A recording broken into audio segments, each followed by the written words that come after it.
पाठ 6 घातांक. एकाच संख्येची अनेक वेळा केलेली बेरीज ही आपण गुणाकाराच्या रूपात मांडू शकतो, बरोबर.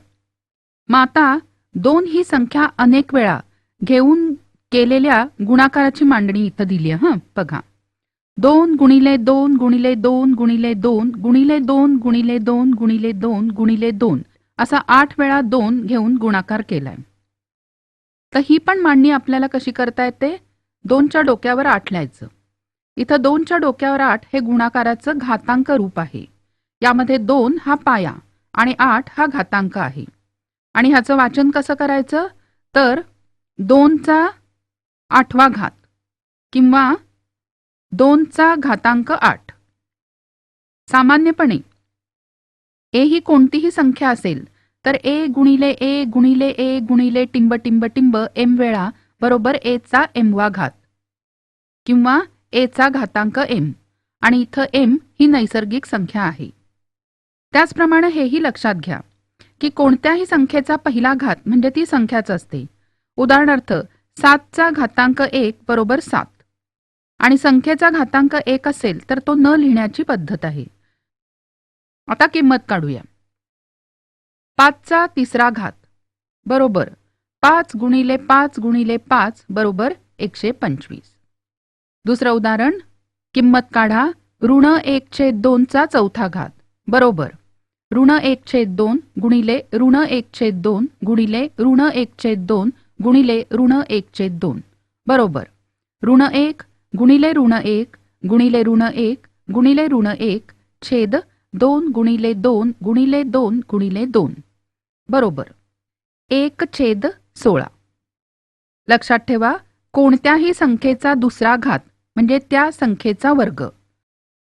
उदाहरणार्थ 3चा दुसरा घात बरोबर 3 गुणिले 3 किंवा 3चा वर्ग.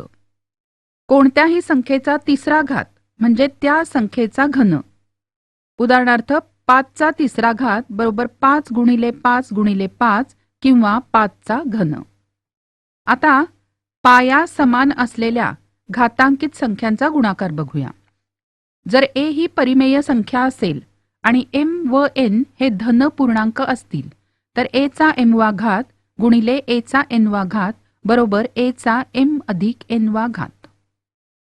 सोपं रूप द्या. ए चा 16वा घात गुणिले ए चा 7वा घात बरोबर ए चा 16 अधिक 7वा घात बरोबर ए चा 23वा घात. आता समान पाया असलेल्या घातांकित संख्यांचा भागाकार. जर ए ही शून्येतर परिमेय संख्या असेल, एम आणि एन हे धन पूर्णांक असतील आणि एम हा एन पेक्षा मोठा असेल तर ए चा एमवा घात छेद ए चा एनवा घात बरोबर ए चा एम वजा एनवा घात. त्याचबरोबर हे पण लक्षात ठेवा, तर ए शून्येतर संख्या असेल तर ए चा शून्यवा घात बरोबर 1. तसंच ए चा ऋण एमवा घात बरोबर 1 छेद ए चा एम घात.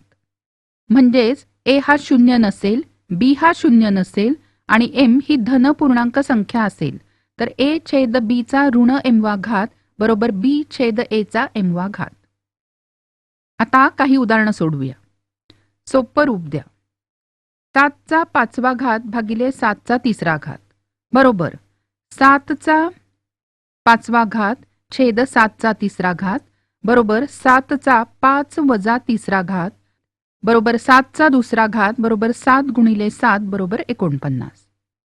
एक्सचा 10वा घात भागिले एक्सचा 10वा घात बरोबर एक्सचा 10वा घात छेद एक्सचा 10वा घात बरोबर एक्सचा 10 वजा 10 वा घात बरोबर एक्सचा 0वा घात बरोबर 1. आता पाया जर ऋण 1 असेल आणि घातांक पूर्ण संख्या असेल तर काय होईल? तर उत्तर एकच येणार आहे. फक्त ते ऋण 1 का धन 1 हे बघायसाठी घातांक ही समसंख्या असेल, म्हणजेच ऋण 1 चा एमवा घात आणि एम ही समसंख्या असेल तर उत्तर येईल धन 1. आणि एम ही विषम संख्या असेल तर ऋण 1 चा एमवा घात याचं उत्तर येईल ऋण 1. आता दोन संख्यांच्या गुणाकाराचा आणि भागाकाराचा घात बघूया. जर ए आणि बी या शून्येतर परिमेय संख्या असतील आणि एम ही पूर्णांक संख्या असेल तर ए गुणिले बी कंसाचा एम वा घात बरोबर ए चा एम वा घात गुणिले बी चा एम वा घात आणि ए छेद बी कंसाचा एम वा घात बरोबर ए चा एम वा घात छेद बी चा एम वा घात. तसंच ए च्या एम व्या घाताचा एन वा घात म्हणजेच घातांकित संख्येचा घात असेल तर ए च्या एम व्या घाताचा एन वा घात बरोबर ए चा एम गुणिले एन वा घात. या ठिकाणी अर्थातच ए ही शून्येतर परिमेय संख्या आणि एम आणि एन या पूर्णांक संख्या असल्या पाहिजेत. आता काही उदाहरणं सोडवूया. सोपे रूप द्या.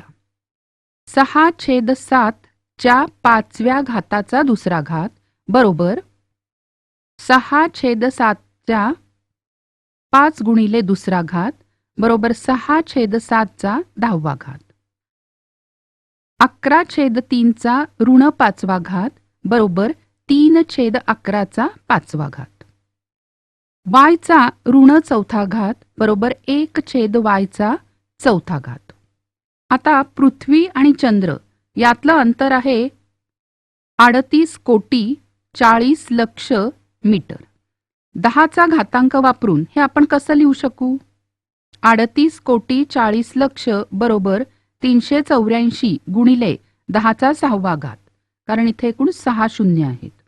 आणि प्रमाणित रूप कसं आहे तर 3.84 गुणिले 10चा 8वा घात.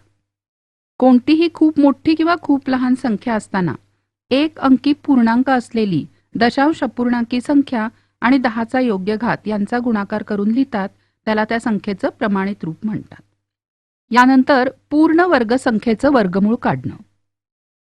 तुम्हाला माहितीये दिलेल्या संख्येला त्याच संख्येने गुणलं की येणारा गुणाकार हा त्या संख्येचा वर्ग असतो. 3 गुणिले 3 बरोबर 3चा दुसरा घात बरोबर 9. इथे 3चा वर्ग आहे 9. आता हीच माहिती 9चं वर्गमूळ 3 आहे अशा रूपात लिहिता येतं. वर्गमुळासाठी ही खूण वापरायची म्हणून वर्गमूळ 9 बरोबर 3. आता x ही धनसंख्या असेल तर तिची 2 वर्गमूळ असतात. एक म्हणजे ऋण वर्गमूळ ते असं दाखवायचं आणि एक धन वर्गमूळ. पण आपण बहुतेक वेळा धन वर्गमुळाचाच विचार करतो. आता दिलेल्या संख्येचे अवयव पद्धतीने वर्गमूळ कसं काढायचं ते बघूया. उदाहरण आहे वर्गमूळ काढा 1225. सगळ्यात पहिल्यांदा आपण मूळ अवयव काढायचे आणि मग समान अवयवांच्या जोड्या करायच्या. उभी मांडणी करूया. 1225 पहिल्यांदा 5 न भाग घालू. 5 दुने 10, 5 चोक 20, 5 5 25. पुन्हा 5 ने भाग जाईल. 5 चोक 20, 5 9 45. 49 आहे म्हणून 7 7 49 पुन्हा 7 1 7. आता समान अवयवांच्या जोड्या करू म्हणजे या 2 5ची झाली एक जोडी, या 2 7ची झाली एक जोडी आणि वर्गमुळासाठी प्रत्येक जोडीतली एक संख्या घेऊन गुणाकार करायचा. म्हणून वर्गमूळ 1225 बरोबर 5 गुणिले 7 बरोबर 35.